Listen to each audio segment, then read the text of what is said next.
Hi, welcome. We're going to start in 1 minute, but if you'd like to check out the chat, we've got some links in there that might be of interest. Mm-hmm.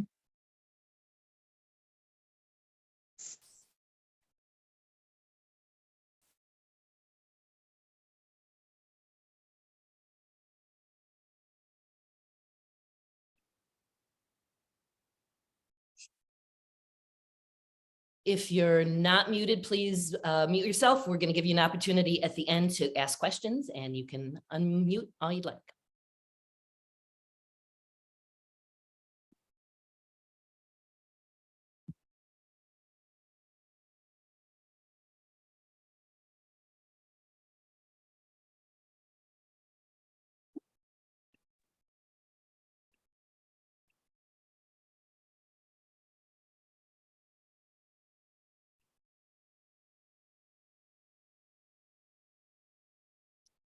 Okay, thanks for joining us. I'm Christine Chenevy, and I'm thrilled to welcome you here today because our program is all about you.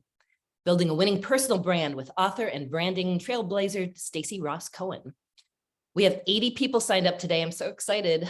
About half of you are students from 5 area colleges, and as membership chair of PRSA, I'm especially happy to see you here. Watch your mailboxes for your invitation to join PRSA. If you haven't, please check out the chat. We've added links to upcoming events, including our annual meeting on March 16th at Cafe Sausalito. It's a great opportunity to see how we roll and meet the people who keep us moving. March 30th is speed networking for students and new pros at Progressive Insurance. Last year was very fun and a great opportunity for students and seasoned professionals who got the chance to meet the next generation. We are looking for both students and members to participate. Our Hill Lighthouse Awards take place in May, and we're accepting nominations through February 28th. Again, links to all those things are in the chat. And again, if you have questions for Stacey, add them to the chat, or you can ask them yourself in the Q&A at the end. Long before branding was trending, Stacey was using branding concepts successfully for clients like Merrill Lynch, Fordham University, 3M, Coldwell Banker, and the March of Dimes. Stacey has grown her business from a local PR agency to one of the top firms in New York, with offices in Manhattan, Westchester County, and Connecticut. HuffPost blogger and TEDx talker, the next step for Stacey is a series of books under the brand Up. Barnes & Noble is featuring the book in 20 of their top stores when it launches April 4th. You can find it on Amazon, and of course, that link is in the chat. I think that one of today's takeaways is that enthusiasm, passion, and genuine adoration for what you do and who you do it for is a vital component for your brand. That's been Stacey's trademark since day one, and you are about to see just how well that works. I'm so psyched to share my New York friend Stacey, her warmth, and her insights with my Cleveland colleagues, and to introduce Stacey to the PR pros who make Cleveland rock. Welcome to Cleveland, Stacey. Wow, can I hire you as my publicist? You are amazing. And hello, Cleveland from New York. I think we're on the same time zone, yes? Yes. Great. Okay, fantastic. First of all, I'm so happy to be here. Christine and I chatted right before, and it's crazy to believe that we met 25 years ago. And my business partner currently, and ultimately my succession plan for co-communications, was an introduction through Christine. So thank you again, Christine. And I also want to thank Jocelyn and you for inviting me today. I am also very active in our local chapter. And again, this is, as Christine said, this is all about you. I am open to any and all questions. So please just populate the chat with your questions, and let's get going. Let me just open my PowerPoint. Okay, and I'm going to do this. Okay. So as you know, today we are talking about building a winning personal brand. Let's talk about the agenda. And the agenda is really, it's about how to help all of you. And it doesn't matter if you're I know there's a diverse audience here, from students to solo practitioners to other business professionals. It doesn't matter if you're looking to improve your client pitch rate, or you're looking for promotion at the job, or looking for your early career as a student. It is really more important than ever to position yourself for success. So that is what we're going to do today. We're going to talk about benefits of personal branding. I really want you to understand why you need to do this. We're also going to look at the roadmap. So we're going to take a little trip today, and it's what I call personal branding in 3D, discover, develop, delivery. And then we're going to go over rules of the road, and then we can do some Q&A. I always like to start with a little history. Believe it or not, I think it's last year was the word personal branding was not coined until 1998 by Tom Peters. He wrote an article for Fast Company, and so it's celebrating its 25th year anniversary. And again, we really are CEOs of our own companies. We really need to own our own personal brand, and nobody else is going to do it for us. It's really up to us to manufacture our own opportunities. And what's his point? His point is that companies aren't the only ones that have brands. You really need to be your own brand manager. And I have a little survey. I'd love for all of you to put in the chat if you think that you have a personal brand. Just answer yes or no in the chat. Do you have a personal brand? Think about yourself. If I may, the chat is disabled. Oh, it is. Okay, so we cannot, and how about everybody just like a show of hands? Okay, who thinks that they have a personal brand?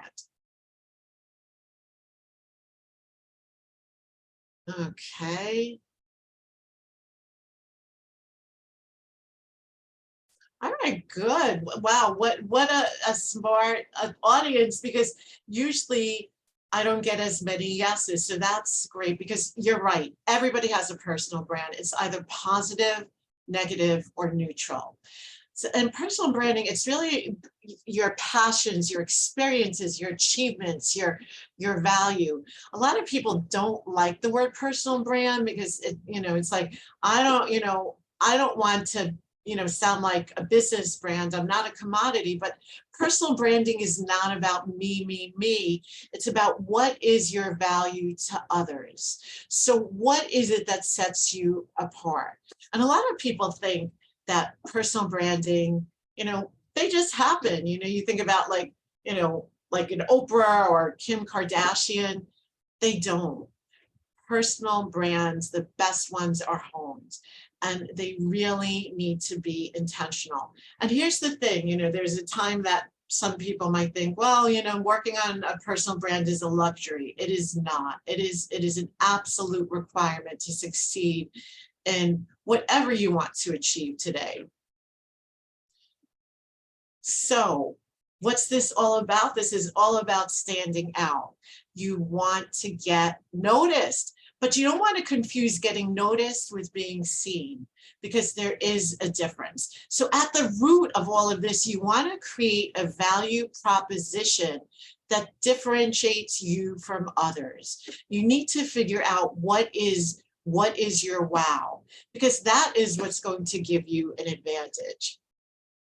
And so essentially you want to figure out, you want to get into the decision maker's mindset, whoever that may be. Again, it could be a prospective client, it could be for an internship, it could be a job recruiter. There's endless applications to this, and you want to be able to answer, why should they choose me?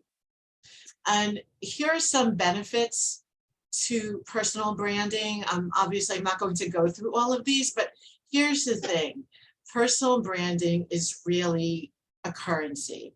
It's important to academics, it's important to career, and it's important to life success. As a matter of fact, I know Christine just mentioned the book. The book has been a 6-year journey. That's a whole other story, but the book is actually, I started out writing it for CEOs, business owners, and influencers, and it's actually targeted to high school students because it is so important to start a personal brand early. So again, if you want to achieve your goals, personal branding will give you the credibility, the recognition, and the prestige that you need. You know, in fact, the applications are endless. You know, it could even be if some of you are single and if you're on a dating app, you know, they really are endless. So you might be saying to yourself, Stacey, I'm doing okay. I have a great job. Why do I really need to do it? Here's the thing. Let's look at the average attention span of an American. It's actually quite pathetic. It's 8 seconds. So let's compare that to the year 2000 when it was 12 seconds. That's a 33% decrease. Ouch. And if you think about the average words per minute that we speak, and I think New Yorkers may speak a little faster, I don't know, but it's about 140. So if I'm doing the math correctly, that means that we have 20 words to get our point across. So the question is, how do you get someone to focus on you with declining attention spans? And you have to really keep this in mind. And so this chart, I love it. It's just because this is what happens in an internet minute. Every day of the week, there are 5.9 million Google searches. So all of us have to be a master of first impressions.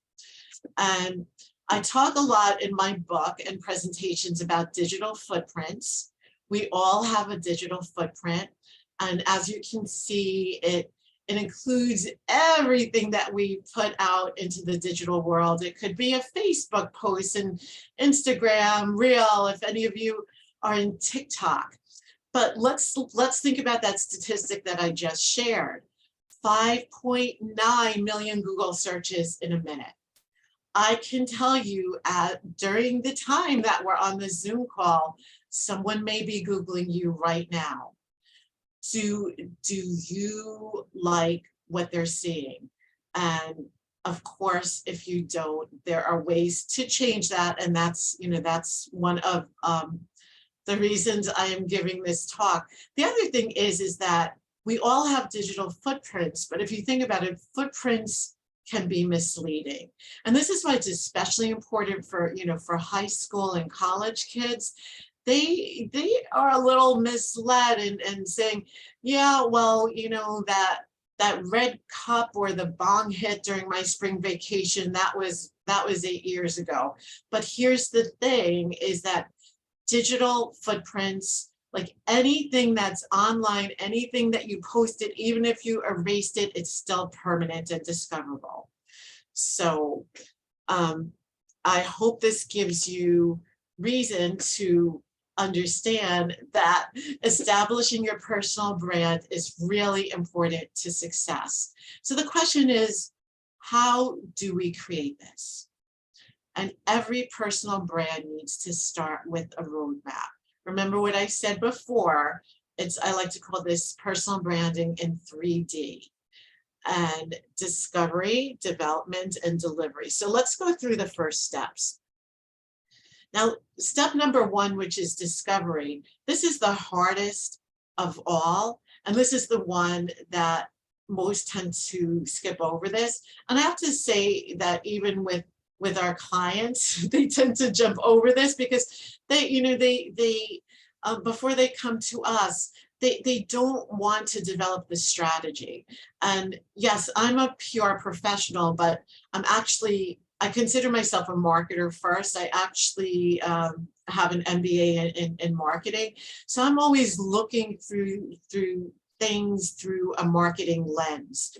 And so if you think about, discovery, you need to build a foundation. You can't just jump into tactics. It's so easy, especially these days, like the next shiny penny, like, You know, like a lot of people are now, of course, and at first it was for high school kids, but now there's a lot of adults that are jumping onto TikTok.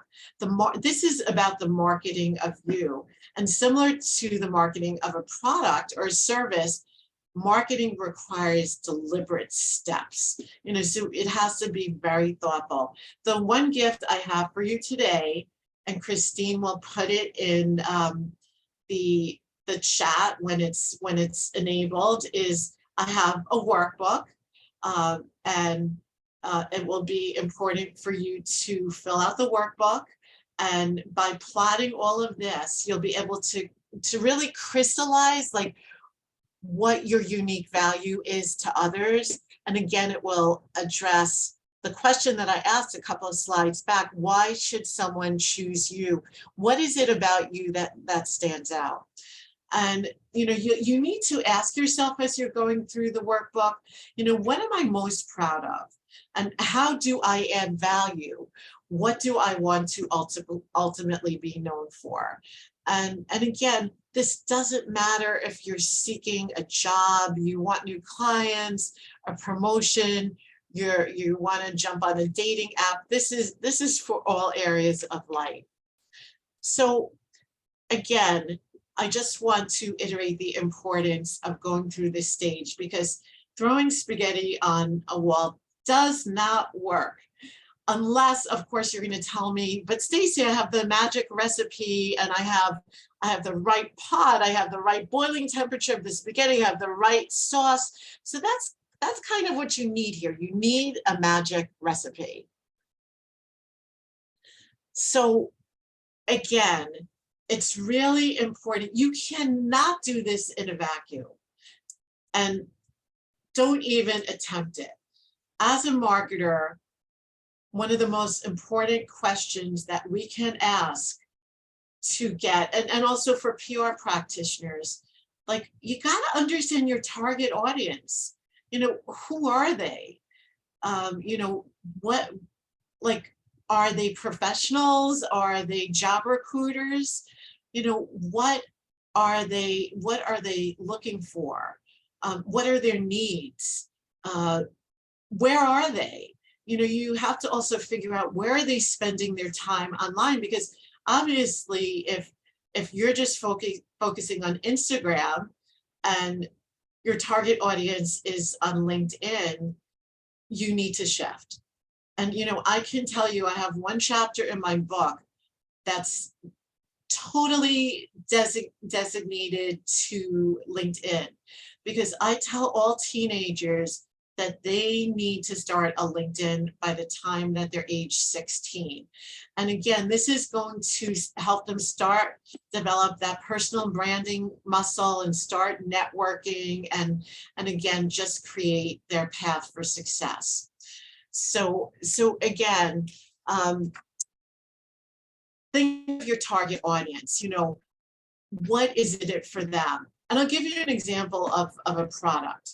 So let's just say yogurt. I think hopefully all of us like yogurt. I know that I have yogurt pretty much every day. And so in marketing, there's something selling on features versus benefits. So if I were going to sell the features of the yogurt, I would probably say something like, this yogurt has 20 grams of acidophilus, 10 grams of protein, and the company has been in business 25 years. Unfortunately, that does not pass the who cares test. You know, instead, you want to, those are the features of the yogurt. You want to sell based on benefits. So the benefits will be, eat this yogurt, you will live longer, you will sleep better, you will be healthier, your cholesterol will go down. So the other thing you have to do during your discovery process is you've got to know your competition. You really need this intelligence. Again, just same with understanding your target audience. You cannot do this in a vacuum. So before you put the stake in the ground, you know, you want to find the differences in your competition and uncover any opportunities. And this doesn't matter. It could be coworkers. It could be direct competitors, maybe, going against a new business pitch. Even high school kids, like they're competing against other applicants. And if you think about it, the average an admissions officer looks at a college application is 10 minutes. So it's the same, it's the same principle. If there's a job recruiter looking at two applicants and they're very similar, what is it that makes you stand out? So again, if you're looking at, let's just say, your coworkers, you may want to consider, so who's been up for a promotion or has been selected for that amazing project? And it's going to give you an idea of what you may need to do or maybe not to do. And again, this may require you up-leveling your skills, but again, all of this is you're gaining intelligence. And I love this picture. It's actually, a little old, but it's just like, here are candidates, they're interviewing for a job, and, who stands out? Who is going to grab the attention of the interviewer? So now we're traveling down the road, we're at the development stage. And here's the thing about the development stage. This is like what I would call packaging. This is where average won't do. It has to be great. You have to spend time in this area. If you yourself can't do it, try to find support from friends, family, other business colleagues. It really has to be great. Again, average won't work. And definitely, like, no selfies. You want, this is professional development. So I just put together a little success toolkit, if you will. And here it is important to note that you really need to be your own advocate. Similar to what Tom Peters said, you need to be the CEO of you. You have to constantly demonstrate your value. And so this is where the packaging comes in. It's really hard work, so I'm not going to deny that. And then there's so many different touch points, and you've got to connect the dots, and you have to make sure there's consistency. But you really want to create an online portfolio that showcases your value and good fit qualities. So again, here are some of the things. There's one thing that I want to point out, because I found this statistic really interesting, is visuals. So here's a statistic. When you send information, right, and the recipient has a 10% recall 3 days later. So this is just information. There's no visuals. It could be, a blog post, but there's no visuals in it. You take that same information blog post, you pair it with a visual. You know what? The success rate goes up to 65%. So it went up from 10% recall to 65% recall. And that's what branding is all about. You want to be memorable. You want people to remember you. And the other little tip, which is not necessarily on here, is like, even your email signature line is valuable real estate. Maybe there's something, I see some people put their picture in their signature line, but if you've written a recent article, there's so much wasted space there. It's a shame. And the other thing that I just want to share with you is you may want to consider, and actually, when I did a TEDx talk, this comment got everyone laughing. But you may want to consider, if you don't have it now, to purchase your URL, your domain name.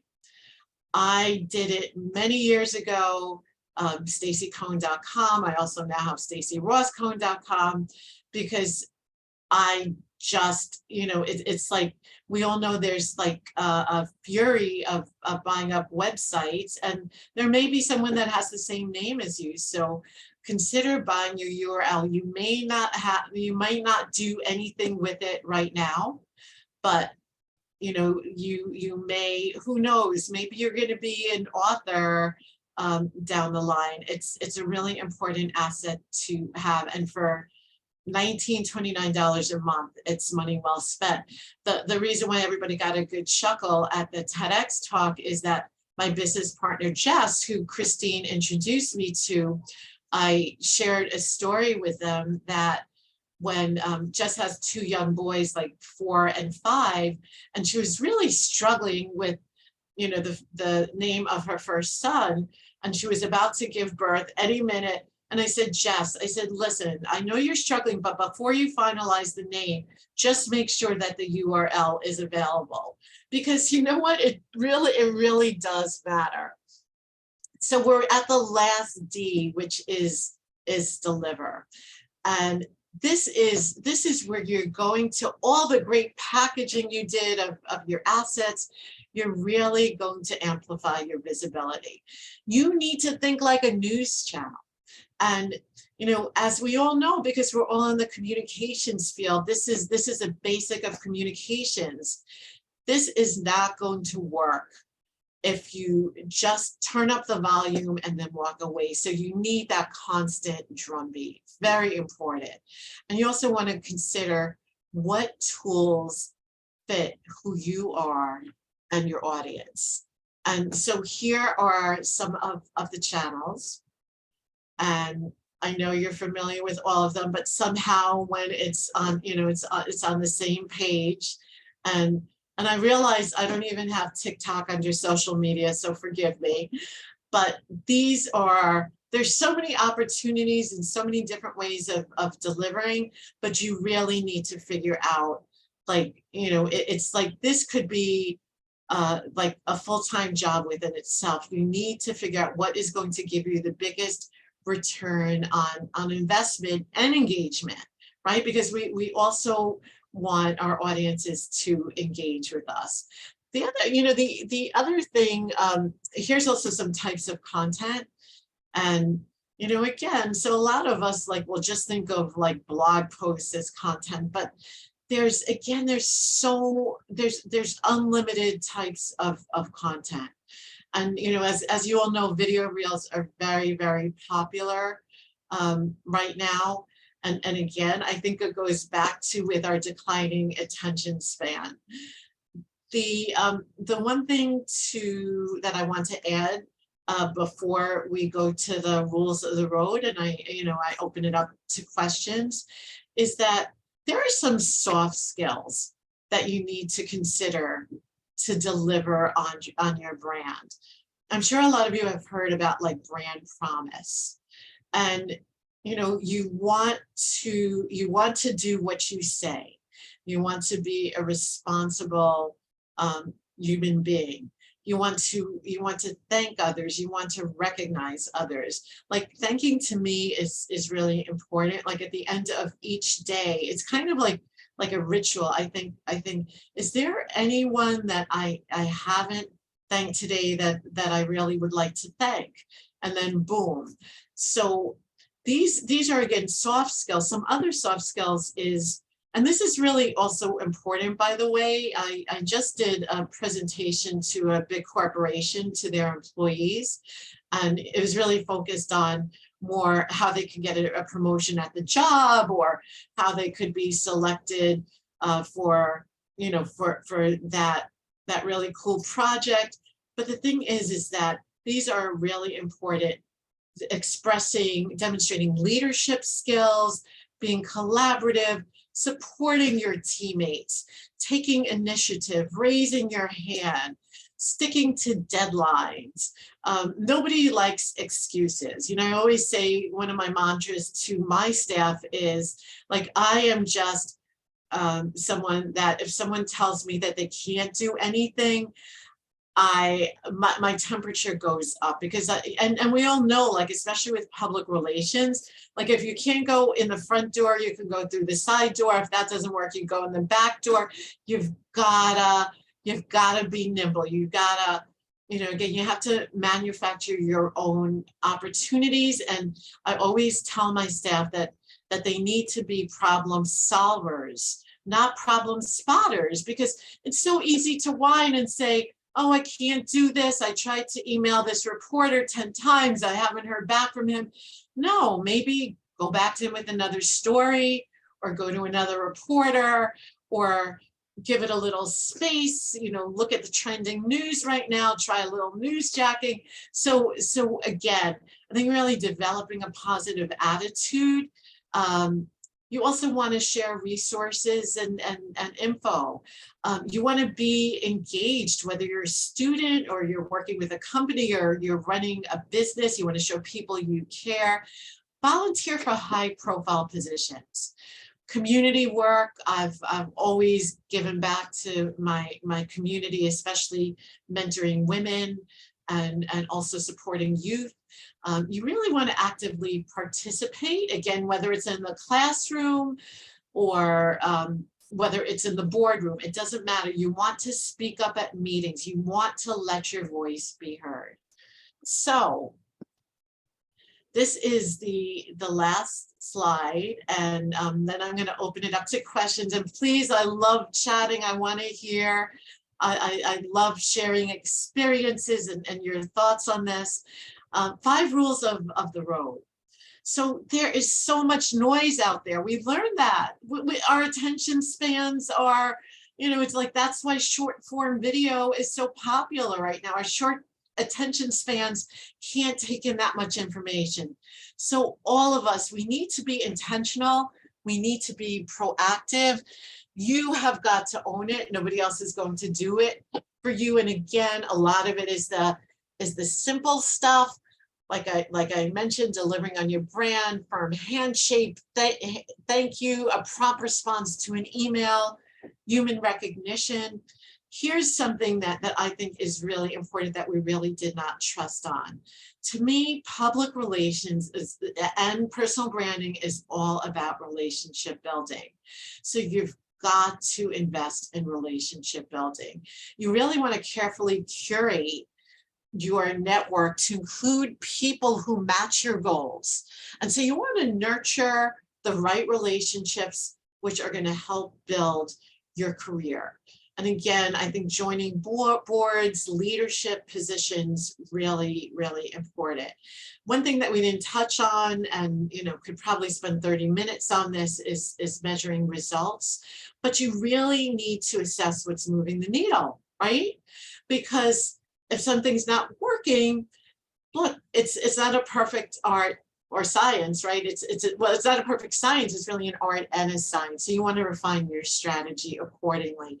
And there's so many tools out there. Some of them you're probably using, like, that we use for our clients, Google Alerts, of course, not only for the name of the company, but for also, let's say that their jam is sustainability. So we want to make sure that we're also doing a Google alert on sustainability and see what comes in. But we also maybe we want to do a Google alert on ourselves, or again, we're all experts in something. Throw that, like I have a Google alert on personal branding. I want to see what others are doing. And so some of that's one tool, but there's also others. Like LinkedIn is a really important tool for all of us. And again, it doesn't matter if you're a student, a business owner, a practitioner. There's something called the LinkedIn SSI, which is the Social Selling Index. So look that up. You can actually see where you rank to other individuals within your industry, and it will also give you points on how to improve your LinkedIn ranking. And again, I'm going to tell you, personal branding is for life. I believe I saw it when my kids, I have two girls, they're in their 20s. And when they were in college, I was like, oh my, you really need to start marketing yourself at a young age. And that's what led me on the journey to, I just feel that kids may be very technology savvy. And so I know that I'm always asking my girls, how do I throw this reel up on Instagram? But when it comes to digital savvy, like they are not. So again, do not worry, because even if you answer no, that you don't have a personal brand, you do. And it's really a muscle. You just have to keep working at it for life. And I threw in one bonus to the 5 rules of the road. And I actually encourage you to keep this as like a little sticky note on the side of your computer, that if you remember, this is my mantra: add value, not clutter. You will be well on the way of your road to success. So thank you. And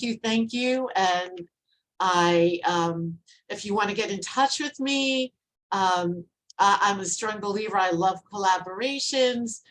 Here's my email address, and I should have, shame on me talking about personal branding. I should also have my Instagram and LinkedIn here, but we all learn. Nobody's perfect. And so I'd love to answer it up to questions. I don't know if there's any in the chat, but let's go. Well, Stacey, I'm going to start, and feel free to raise your hand if you want to do an in-person one or throw it in the chat. But you talk about your daughters. How early is too early to help your kids get a jump start on their personal brand? You know what? That's such a great question. And by the way, if anyone is interested, just look up my TEDx talk. It's actually called Branding from Birth, and it talks about how we brand. We actually brand our kids from birth, like by the name we call them, and I have to tell you, that's way too early. I really don't think that. I think kids need to explore, but you want to introduce kids in elementary school and middle school to everything. You want to introduce them to sports and arts, and there's so many helicopter parents out there. Let them explore. Give them the opportunity to explore. Don't put what you want them to do in the equation. Let them be. But when they start transitioning to high school, that's when it becomes really important, because that's when they're going to get the eyes are going to be on them, because you have to start thinking about college admission in 9th grade, and also to score scholarships, to get internships, to for really anything that you can think of. And the game of, it could be a whole nother conversation, but the game of college admissions has changed so much. So whereas when I took my kids to colleges, everybody said, demonstrated interest is really important for colleges, meaning that when you go to visit the school, you must go on the college tour. Now, a combination, because of the pandemic and not being able to go on these college tours, and I think just also the acceleration of AI and big data, now what's happening, and why I tell kids they have to be on LinkedIn and they have to connect with, let's say they're interested in an engineering program at Vanderbilt. They need to be on LinkedIn, connect with the head of the engineering department of LinkedIn. And here's the other thing. It's like this big data is now telling the schools, like if a kid is really interested in their school, because now they're looking at how many times have the kids gone on the website, how long are they staying, the frequency, and so they're getting all of this intelligence in a different way now.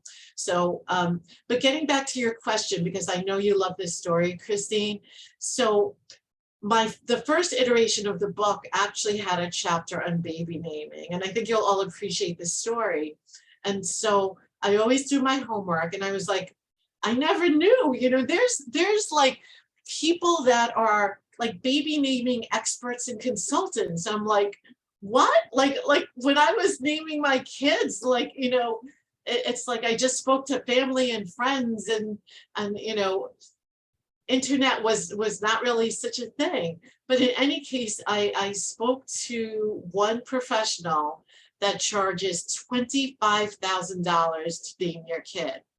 And which, look, he's very busy, so people are paying him, but it really does start from birth. You want to name your kid. There's all of these studies that are out there. You want to name your kid something that is going to live with them through life. So, you don't necessarily want to name, just because you like Barbie dolls growing up, you don't necessarily want to name your girl Barbie. Chances are, and there's been studies done that, that girls that have more of a neutral gender name, they're the ones that end up in careers more like engineering and technology. Well, Stacey, that was a great segue, because our first question is from Sydney Stone, our PRSA president. Sydney, do you want to ask it, or you want me to read it? Go for it. Sorry, I can come off mute. Can you hear me? Sure. Yes. Hi, Sydney. Okay, great. Hi, Stacey. Thanks for joining us today. I realize you may have covered this a little bit while I was heating up my lunch, so I apologize if I don't want to, totally make you rehash everything. But I do think it's interesting how it seems like personal branding has really become more, it's a newer concept than like product branding, and it kind of really came around at the end of the 19th century or the 20th century. From your perspective, I'm just curious, when did this concept take off, and what do you think are some key reasons that it's become a hot topic over the past, I guess, 30, 40-ish years? Were there any like specific innovations within the business realm that may have influenced it, or do you think it was just more of an organic change in the way that people do business?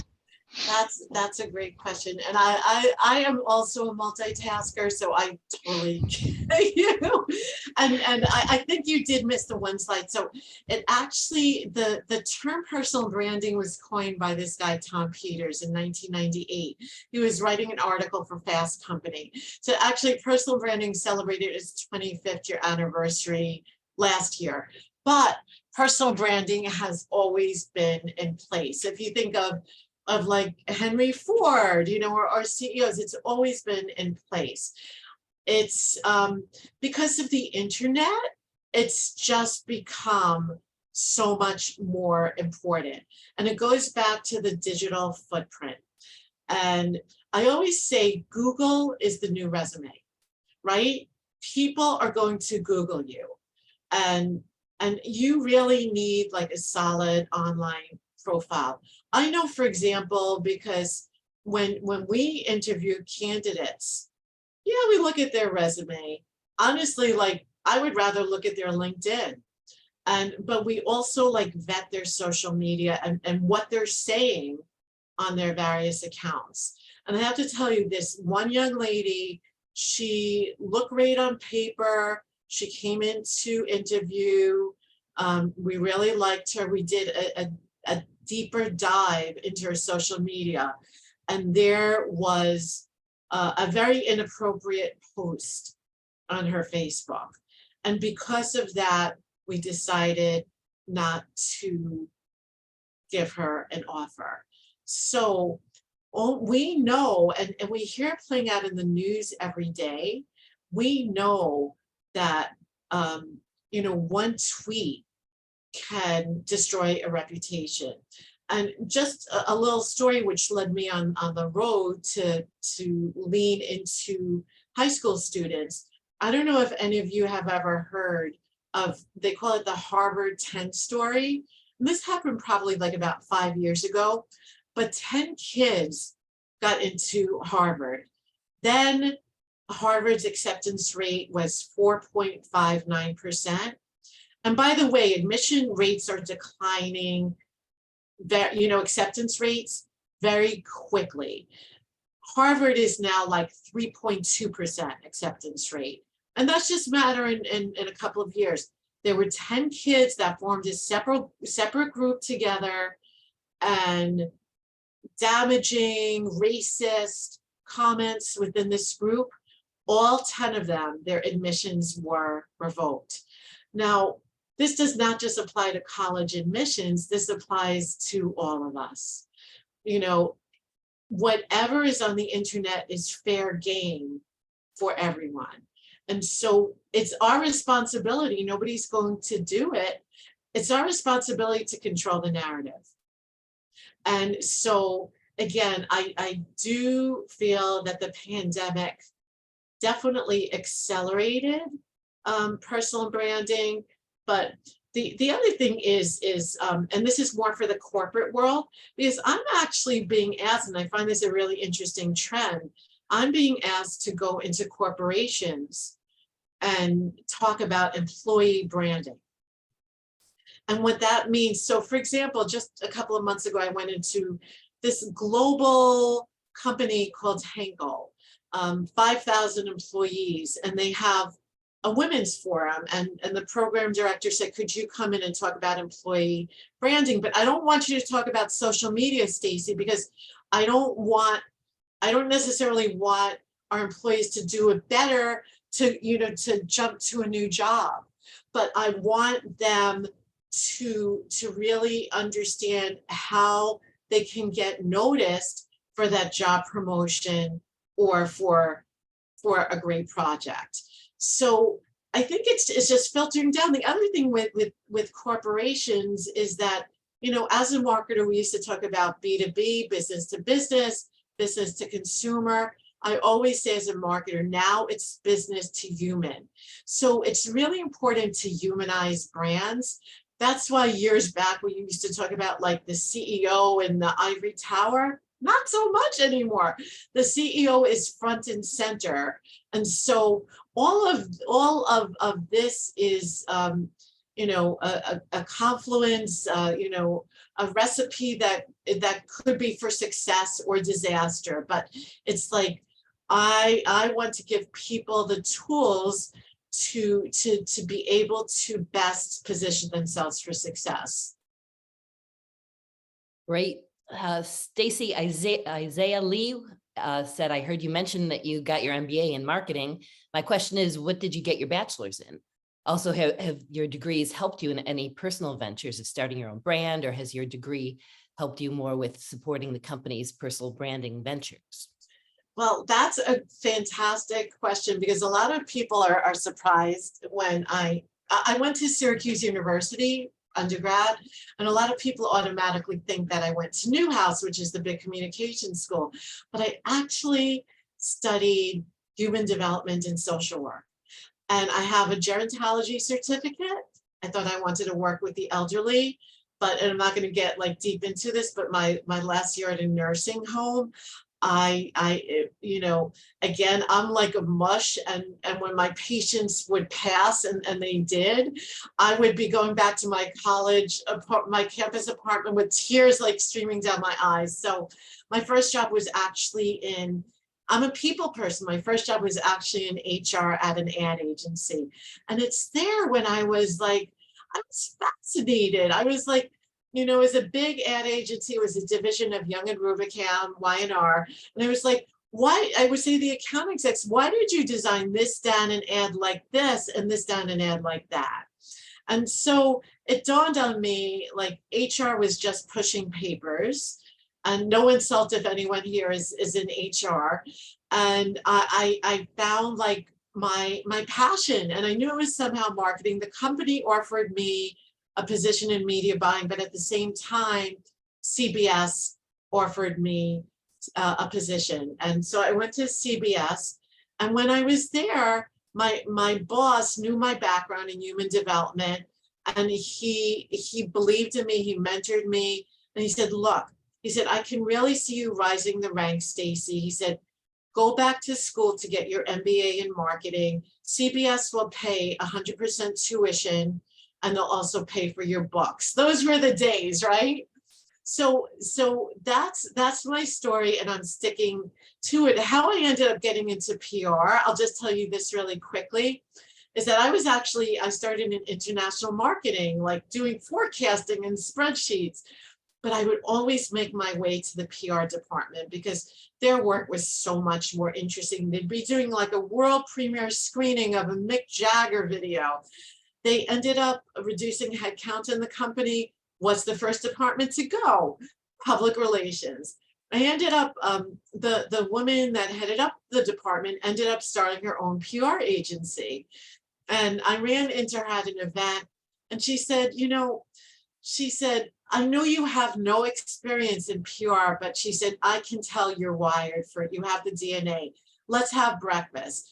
So PS, I went, and then I became like a senior account executive, and then PR was my jam. So I've actually gone between all, but just also to get back to it, I am an entrepreneur at heart. I started my first business when I was 14 years old. So I kind of knew I was not long for corporate America. And I don't know that I've answered all your questions, but just the personal branding was like almost like an aha moment, because I get out there, this one woman called me at, it was called Connect to Care. It was a nonprofit. And she said, Stacey, I see you get out there talking about marketing, public relations. What can you bring to my program? It's basically unemployed, underemployed, career transitioners. And a lot of them happened to be like women that were 50-ish, and they were dealing with a lot of like ageism. And I said, let me think about it. I don't know. I wasn't going to call it like building thought leadership, which was what we were doing for our CEOs and nonprofits and business owners. So I just called it personal branding. And it just like dawned on me, this marries, I think this will answer your question. This marries my marketing and also the human development undergraduate degree that I have. It kind of like, I feel like this is like my new purpose in life. Like the two of them finally came together. Not that the human development aspect hasn't been critical for running an agency, because I understand people. I understand their pain points. We have great client longevity, great staff retention. It's because I value people, and I always put their needs first and want to understand what makes them tick. Okay, Stacey, we do have several people that have. All right, I'll speed up my answers. Sorry, I didn't mean it that way. I'm happy to say a few minutes later, either or. And we'll be here. Jack Gillespie has a question for you. Hi, Jack. Hello, can you hear me? Yes. All right. First of all, thank you for taking the time to speak with us today. And then my question for you was, what do you think is important to be mindful of when you're trying to balance accepting feedback from your audience and altering your approach accordingly to the feedback without deviating from the core message that you want to convey with your brand? That's a great question. The first thing is, and I probably didn't bring up the word in my PowerPoint, but it's really critical, is being authentic. You can't switch your message to your audience. You can recognize that they have a different point of view, but I would not sway. I would recognize it. It's like, even, oh my God, I must have like 200 comments on my TEDx talk.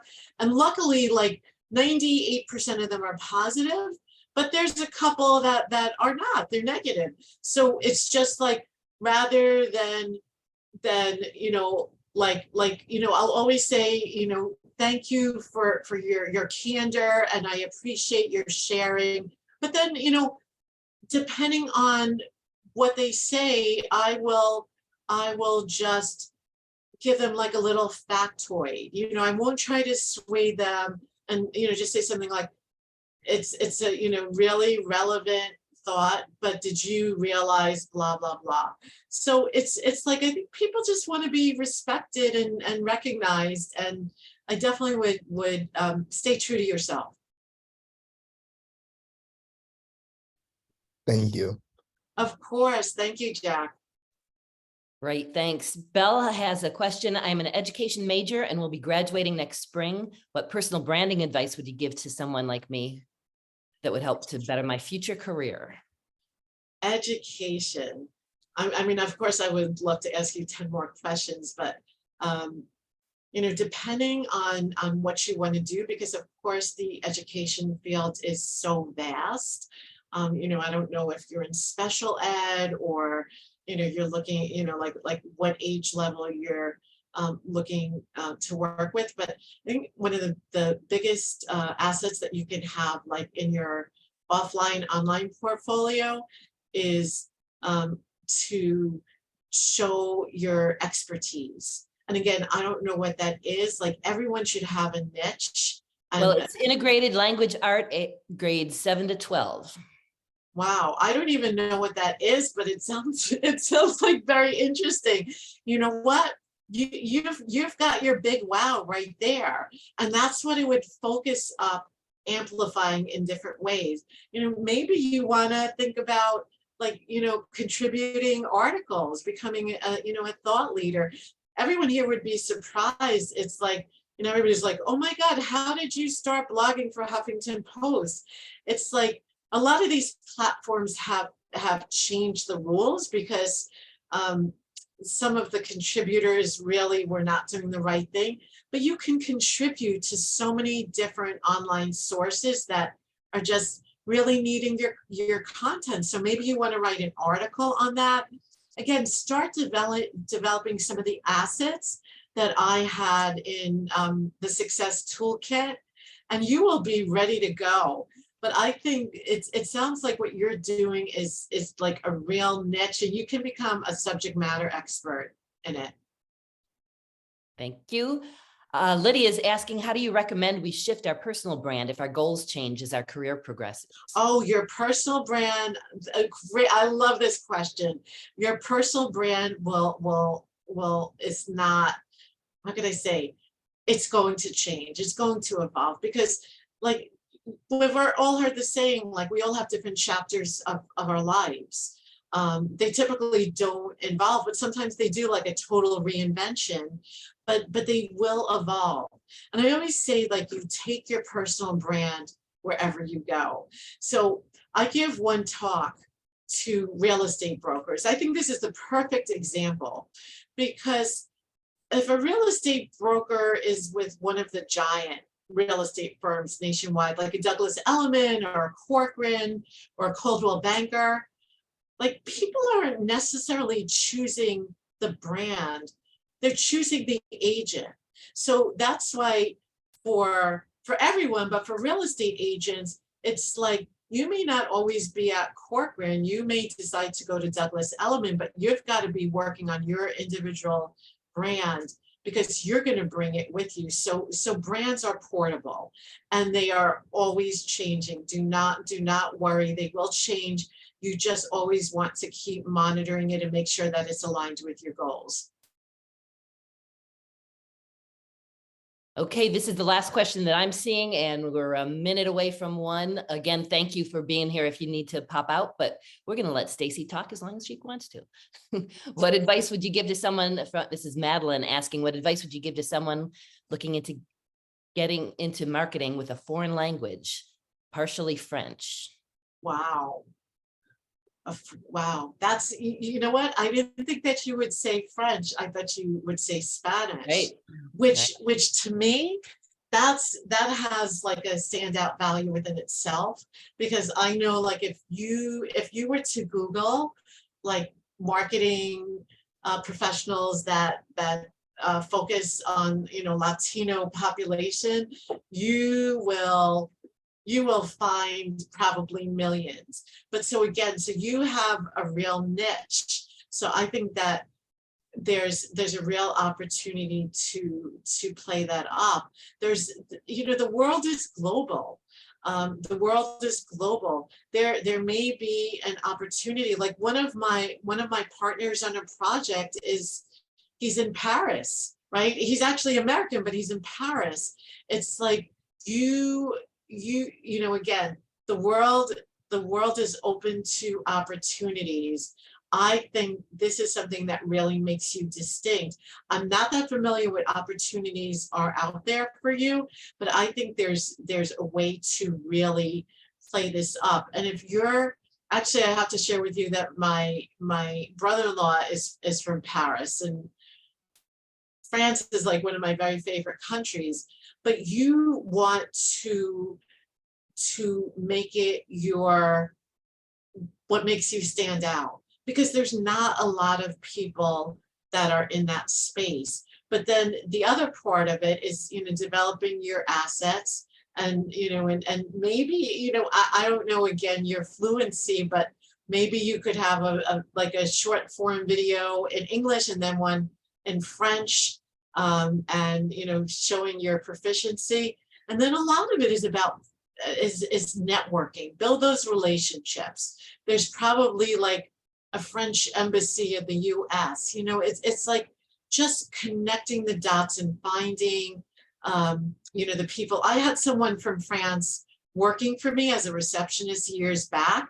And just as an example, her English was excellent. Like, don't get me wrong, but she ended up at a company in the US that produces French jams and jellies. So it's like, again, a lot of this is going to take research and really defining your goals and, and your passions and where you want to be and where you can best use them.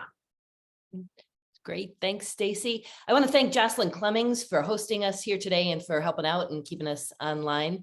And for reminding us that Stacey's workbook on personal branding is in the chat, and you can download that. And we appreciate Stacey sharing her resources. There's also an article that's very interesting that Stacey was interviewed for a few years ago on the chat. Again, we're going to keep the chat up for a few minutes if you want to do some copying and pasting. But how cool was this, Stacey? I'm so glad that you could be here with us, and the value you bring, we will only know in 20 years when we see how some of these personal brands have come across through the years. So thank you so much for being with us. Oh, it is absolutely my pleasure. Thank you, Jocelyn. Thank you, Christine.